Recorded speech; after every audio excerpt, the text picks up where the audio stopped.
자비하신 하나님께서 우리에게 풍성한 은혜를 허락하여 주시니 감사드립니다.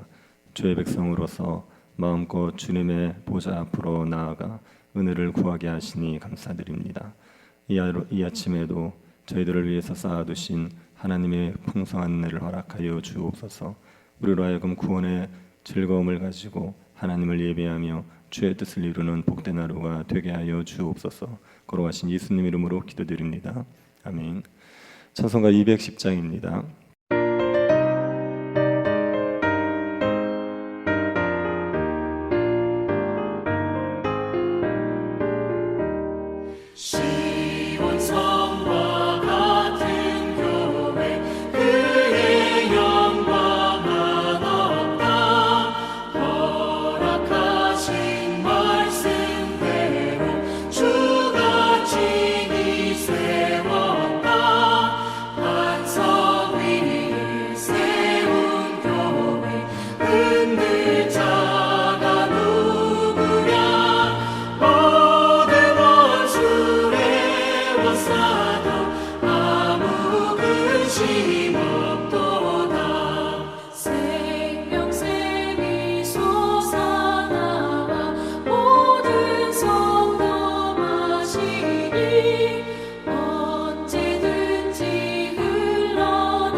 말씀을 보겠습니다. 역대상 26장 20절부터 32절 말씀입니다. 역대상 26장 20절부터 32절입니다. 찾으셔서 한 절씩 교도하겠습니다. 찾으셨으면 교도하겠습니다. 레위 사람 중에 아히야는 하나님의 전 곡간과 성물 곡간을 맡았으며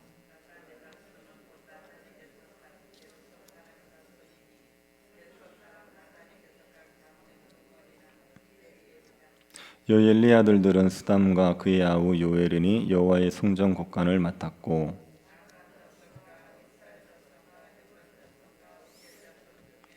모세의 아들 게르솜의 자손 스부엘은 곡간을 맡았고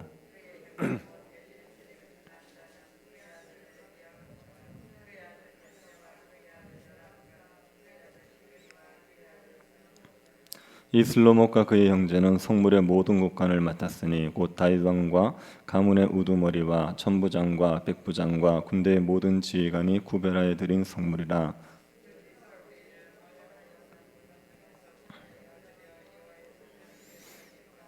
선견자 사무엘과 기스의 아들 사울과 넬의 아들 아브넬과 수리아의 아들 요압이 무엇이든지 구별하여 드린 성물은 다 슬로못과 그의 형제의 지휘를 받았더라.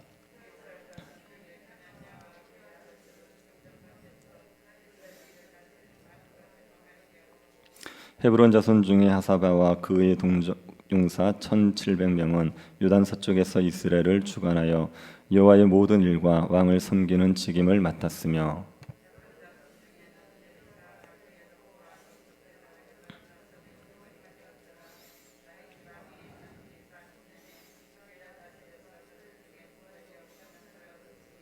같이 보겠습니다. 그의 형제 중 2,700명이 다 용사여 가문의 우두머리라. 다윗 왕이 그들로 르우벤과 각각 므낫세 반지파를 주관하여 하나님의 모든 일과 왕의 일을 다스리게 하였더라. 아멘. 우리는 지금 다윗이 성전 운영을 위해서 제사장과 레위인의 역할을 분담한 것을 살펴보고 있습니다. 다윗은 성전을 건축하지 못했습니다. 솔로몬이 성전을 건축합니다.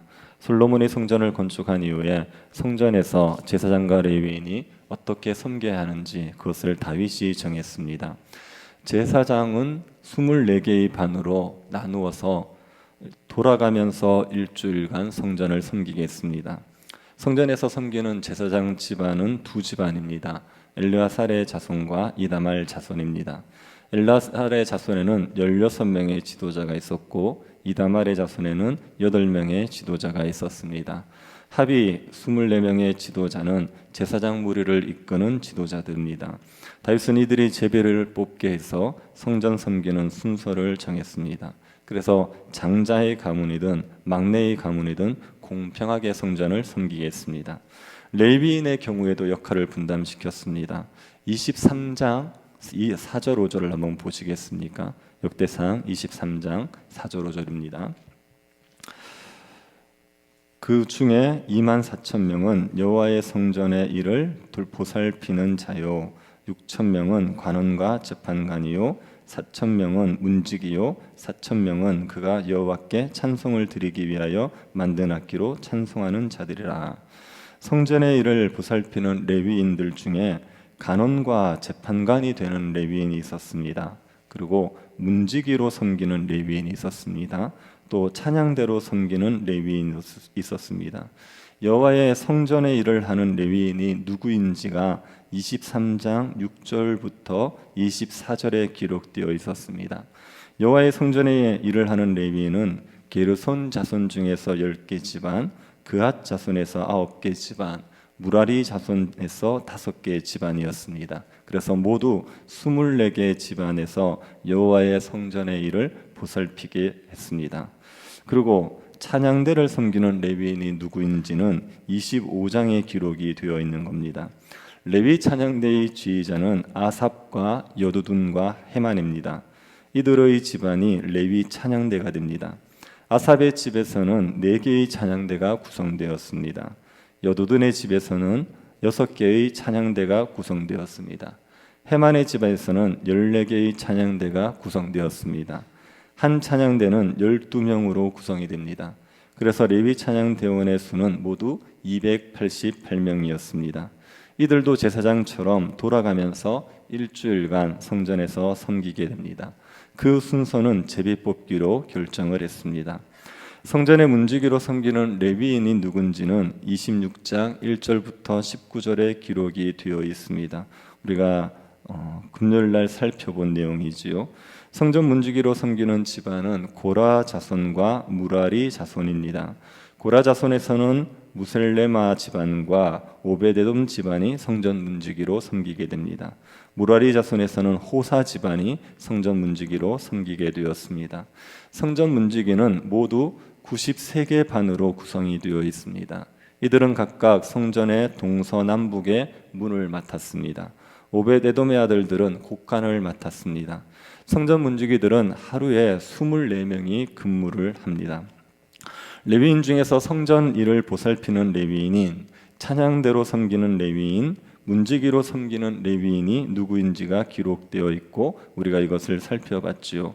이제 남은 것은 관원과 재판관으로 섬기는 레위인입니다. 26장 29절부터 32절이 간원과 재판관으로 섬기는 레위인이 누구인지를 알려주고 있습니다. 그런데 이 명단 전에 먼저 성전에서 회계를 맡은 레위인의 명단이 나옵니다. 성전에는 수많은 물건들이 들어오고 나갑니다. 이것을 관리하는 레위인이 누구인지 20절부터 28절에 기록되어 있습니다. 성전에는 2개의 곡간이 있습니다. 성전 곡간이 있고 성물 곡간이 있습니다. 20절 한번 보시겠습니까? 레위 사람 중에 아이야는 하나님의 전 곡간과 성물 곡간을 맡았으며 이렇게 되어 있습니다. 하나님의 전곡간이라는 게 성전곡간입니다. 그리고 성물곡간, 이 두 개의 곡간이 있습니다. 성전곡간은 백성들이 정기적으로 드리는 제물이나 11조를 보관하는 겁니다. 일상적으로 드려지는 예물을 보관하고 내어주는 곳이 성전곡간입니다. 그리고 성물곡간은 하나님께 특별히 바치는 예물을 보관하는 겁니다. 정기적으로 들어오는 예물이 아니라 특별한 경우에 들어오는 예물입니다. 오늘날 교회로 치면 특별 헌금인 셈입니다. 교회에서도 재정을 구분할 때 이렇게 관리할 수 있죠. 매주 정기적으로 들어오는 헌금은 일반 계좌에서 관리합니다. 정기적으로 들어오는 헌금을 일반 계좌에 입금시키고 필요할 때 꺼내서 쓰는 거죠. 그런데 특별한 목적으로 바쳐진 헌금은 특별 계좌로 관리합니다. 그리고 정해진 용도로만 사용합니다. 굳이 비유하자면 성전 곡간은 일반 계좌에 행하고 성물 곡간은 특별 계좌에 해당하는 겁니다. 이 두 곡간을 담당하는 회계를 다윗이 세운 겁니다. 성전 곡간과 성물 곡간을 모두 관리하는 총책임자를 먼저 세웠습니다. 그런데 곡간 관리의 총책임자가 누구냐는 것에 대해서는 해석이 좀 나뉘게 됩니다. 우리가 보고 있는 이 성경책 개역 개정과 다른 번역들의 의견이 나뉩니다. 우리가 보고 있는 개역 개정에서는 총책임자가 아히야로 소개가 되어 있습니다. 20절 다시 한번 보시면 레위 사람 중에 아히야는 하나님의 전곡간과 성전곡간을 맡았으며, 아히야가 어떤 사람인지 모르지만 성전곡간, 성물곡간을 총책임자로 맡은 것으로 기록이 되어 있습니다. 그런데 다른 번역들은 여기에 나오는 아히야를 사람 이름으로 보지 않습니다. 이 아히야라는 고 번역된 것을 그들의 형제 이렇게 번역을 하고 있습니다. 그래서 레위 사람들 중에 그들의 형제는 하나님의 전곡간과 성물곡간을 맡았으며 이렇게 번역을 하는 겁니다. 그래서 아히야를 총책임자로 보지 않고 24절에 보면 스부엘이라고 있습니다. 24절을 한번 보십시오. 모세의 아들 게르솜의 자손 스부엘은 곡간을 맡았고, 여기에 스부엘이 곡간을 맡았다 이렇게 얘기하는 겁니다. 이 곡간을 성전 곡간과 성물 곡간 두 가지로 봅니다. 그래서 스부엘이 곡간의 총책임자로 세워진 것을 보는 겁니다. 두 가지 견해 중에 다른 번역들의 견해가 좀 나은 것 같습니다. 성전 곡간의 책임자라면 그가 누구의 후손인지 밝히는 게 일반적입니다. 그런데 아히야의 경우에는 그가 어떤 사람인지에 대한 설명이 없고 이름만 있지요. 그래서 그들의 형제로 번역하는 게 더 나아 보입니다. 그리고 성전의 총책임자는 모세의 아들 게르솜의 자손 스부엘이라고 보는 게 좋을 것 같습니다. 스부엘이 두 개의 곡간의 총책임자입니다. 그리고 성전 곡간은 게르손 자손인 여히엘리의 집안에서 맡았습니다. 여히엘리의 아들 스담과 그의 동생 요엘이 성전 곡간의 회계가 되는 겁니다. 22절을 보시기 바랍니다. 여히엘리의 아들들은 스담과 그의 아우 요엘이니 여호와의 성전 곡간을 맡았고 이렇게 되어 있죠. 그래서 여히엘리의 집안에서 성전 곡간을 담당하는 겁니다. 그리고 성물 곡간은 모세의 아들 게르솜의 후손인 슬로못과 그의 형제들이 맡습니다. 26절 상반절입니다. 이 슬로못과 그의 형제는 성물의 모든 곡간을 맡았으니, 성물 곡간은 슬로못과 그의 형제들이 회계를 맡은 겁니다. 성물 곡간에는 다윗이 전쟁을 하고 나서 전리품으로 얻은 것 중에 구별하여 드린 것들이 보관됩니다. 다윗이 전쟁을 하고 나면 얻은 것을 하나님께 바쳤다 이런 기록이 있지 않습니까? 다윗이 하나님께 바친 것들이 성물 곡간에 저장됩니다. 그리고 전쟁에서 승리하면 가문의 족장이나 군대 지휘관도 하나님께 예물을 바칩니다. 그것도 성물 곡간에 보관이 됩니다. 사무엘과 사울이 바친 것도 성물 곡간에 보관이 되었습니다. 슬로못과 형제들이 이 모든 것을 회계하는 책임을 맡은 겁니다. 다윗은 레위인 중에 회계 담당을 세웠습니다. 그리고 레위인 중에 관원과 재판관도 세우는 겁니다. 그 내용이 29절부터 32절에 있습니다. 레위인들 중에 이 관원과 재판장은 나라의 행정을 담당하는 관리들입니다. 이들은 성전의 행정을 담당하는 것이 아니라 나라의 행정을 담당하는 사람들입니다. 그리고 여기 재판관이라고 되어 있는데 이 재판관들은 재판을 하는 레위인들이지요. 신명기 17장을 보면 지방에서 재판을 할 수 없는 문제는 중앙 성소에 있는 레위 재판관에게 가지고 와서 재판을 받게 했습니다. 이스라엘에서는 율법에 따라 재판을 행합니다. 그러니 율법을 잘 아는 레위인이 재판을 하면 공의로운 재판이 되겠지요. 그래서 중앙 성소에 있는 레위 재판관에게 재판을 받으라고 했습니다. 다윗이 이 율법의 말씀에 근거해 레위 재판관들을 세운 겁니다. 간원가 재판관으로 섬기는 레위인의 총책임자는 이스할 자손의 그나냐와 그의 아들들입니다. 29절 한번 보십시오. 이스라엘 자손 중에 그나냐와 그의 아들들은 성전 밖에서 이스라엘을 다스리는 관원과 재판관이 되었고, 이스할이라는 사람은 레위의 아들 그핫의 둘째 아들입니다. 그래서 이 이스할은 그핫 자손인 겁니다. 그핫 자손인 그나냐와 그의 아들이 관원과 재판관의 총책임자가 되었습니다. 그리고 관원과 재판관은 요단 서쪽을 섬기는 레위인과 요단 동쪽을 섬기는 레위인으로 나뉘어집니다. 헤브론 자손 중에 하사바와 그의 동족 1700명이 요단 서쪽을 섬깁니다. 요단 서쪽이라고 얘기하면 예루살렘이 있는 쪽을 말하는 겁니다. 그쪽을 섬기게 됩니다. 30절을 한번 보십시오. 헤브론 자손 중에 하사바와 그의 동족 용사 1700명은 요단 서쪽에서 이스라엘을 주관하여 여호와의 모든 일과 왕을 섬기는 직임을 맡았으며, 헤브론이라는 사람도 레위의 아들 그핫의 셋째 아들이었습니다. 좀 전에 이스할은 레위의 아들 그핫의 둘째 아들이고요, 헤브론은 레위의 아들 그핫의 셋째 아들입니다. 헤브론의 자손 중에 하사바와 그의 동족 1700명이 요단 서쪽을 다스렸습니다. 요단 동쪽 지역, 즉 루벤, 갓, 므낫세 지파의 땅은 헤브론 자손 중에서 여리야가 총책임자가 되었습니다. 여리야 형제 2700명이 요단 동쪽을 다스리게 한 것입니다. 이들은 다윗이 이스라엘을 통치한 지 40년이 되었을 때 다윗에게 발탁이 되었습니다. 이들이 길르앗 야셀에 살고 있었습니다. 그런데 이들은 큰 용사였죠. 다윗이 그들이 큰 용사라는 걸 알고 요단 동편을 다스리는 관원과 재판관으로 삼았습니다.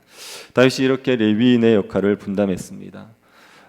제사장과 레위인의 조직을 구성하고 그들의 역할들을 분담했죠. 다윗이 제사장과 레위인의 조직을 구성한 것을 보면 규모가 있고 질서가 있습니다. 성전 운영에 질서가 있고 조직적으로 잘 운영되고 있습니다. 이 기록은 포로에서 돌아온 이스라엘 백성들에게 다윗과 솔로몬 시대가 얼마나 영광스러운지를 알려주기 위한 기록입니다. 다윗과 솔로몬 시대의 성전이 얼마나 규모 있고 질서 있게 운영되었는지를 보여주는 거죠. 이 기록을 보는 포로 귀환자들의 심정이 어떨 것 같습니까? 다윗과 솔로몬 시대가 부럽지 않겠습니까? 성전이 이렇게 규모 있고 질서 있게 운영될 수 있다는 것이 너무나 부러웠을 겁니다. 그리고 이런 영광을 다시 회복할 수 있길 소망하게 되었을 겁니다. 우리에게도 이 본문들을 보면 부러움과 소망이 생기지 않습니까? 성전이 규모 있고 질서 있게 운영되고 있다는 것은 오늘날로 얘기하면 교회가 규모 있고 질서 있게 운영되고 있다는 것입니다. 교회가 영광스러워지면, 교회가 충만해지면 교회가 규모 있고 질서 있게 운영이 됩니다. 성도들이 각자의 은사를 따라 교회를 섬기게 되죠. 그래서 교회가 운영되는 모든 부분들에 성도들이 적절하게 배치가 되어서 원활하게 교회가 운영이 됩니다. 그런데 교회가 쇠락하게 되면 교회 일꾼들이 사라져서 교회 사역들이 제대로 이루어지지 않습니다. 권찰로 섬길 사람이 없고, 교사로 섬길 사람이 없고, 주차 봉사를 할 사람이 없고, 전도회를 섬길 사람이 없습니다. 그래서 교회 사역들이 원활하게 이루어지지 않는 거죠. 이렇게 쇠락해져 있는 교회는 성전의 규모 있고 질서 있는 모습을 보면 부러움과 소망을 가지게 되는 겁니다. 영광스러운 교회의 모습을 부러워하고 소망하게 되는 거죠. 우리에게도 이런 부러움과 소망이 있을 것입니다. 그런데 우리가 소망을 가지고 하나님 앞에 은혜를 구할 수 있기를 바랍니다. 모든 성도들이 각자 은사를 따라서 섬겨서 교회가 규모 있고 질서 있게 운영될 수 있도록 기도해 주시기 바랍니다. 우리 교회가 영광스러운 교회가 되어서 규모 있고 질서 있게 운영될 수 있기를 바랍니다.